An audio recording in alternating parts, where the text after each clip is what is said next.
right? So literally, right and wrong is based on his nature and not ours. It's not based on our behavior. And yet, because we're post-Christian in America, that's exactly how right and wrong is being determined today, based on the behavior of people and what people think, without any recourse to what God says. If you don't get this, this is why people hide in church and they don't get engaged in the culture, because they don't want to have to deal with what they're going to face from the culture, and the culture knows it. I say culture. Culture is people.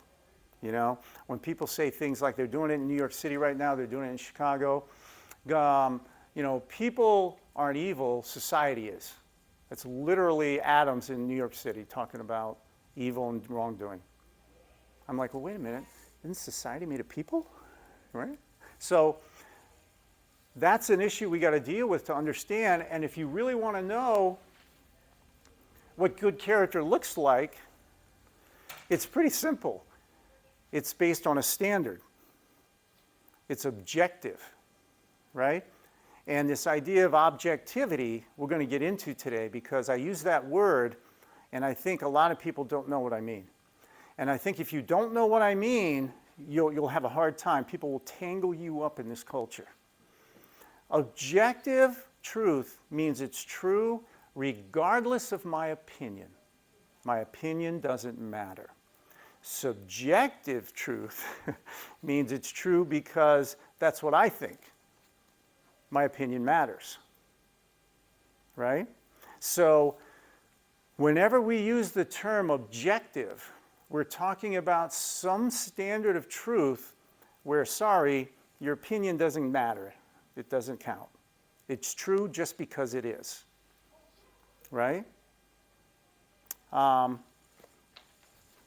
If I were to say something like, it's true that I have a friend who's a married bachelor, right away, you know that's not objectively true.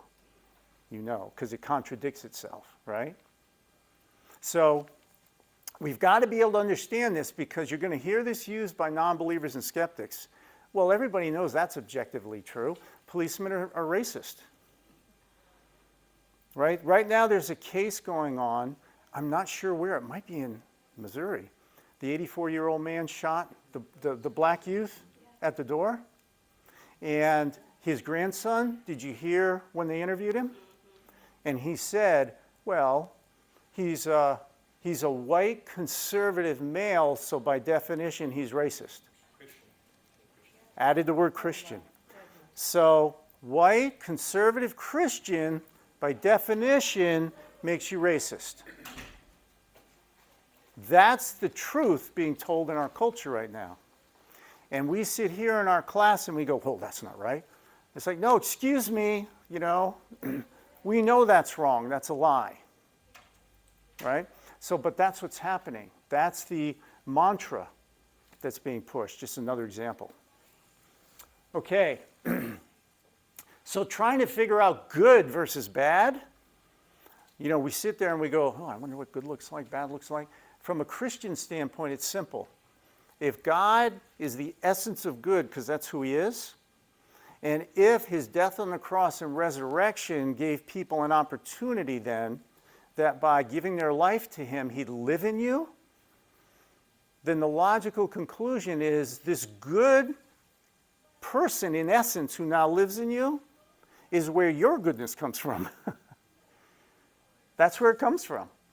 So good character is merely him radiating through you. Oh, go ahead.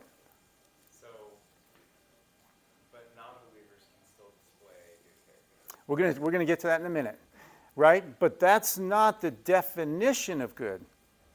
That's what we talk about good as, you know, I'm willing to concede there are some good things. If I hold the door for a woman, you know, that's good. Here we're talking about moral perfection, what that even looks like. And so morally good, because that's what character is. Character is not about performance. I'm not a person of high character because I average 32 points a game in basketball, right? So we've got to understand what we mean. We're talking about character.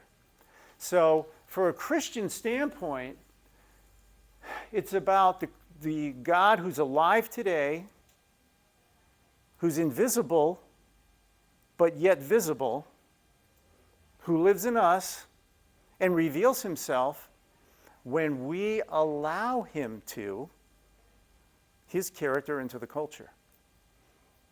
What prohibits him from radiating his goodness in our life? It's us. We suck, right? We limit the Holy One of Israel. That's the way he puts it in the New Testament. We limit him because of who we are.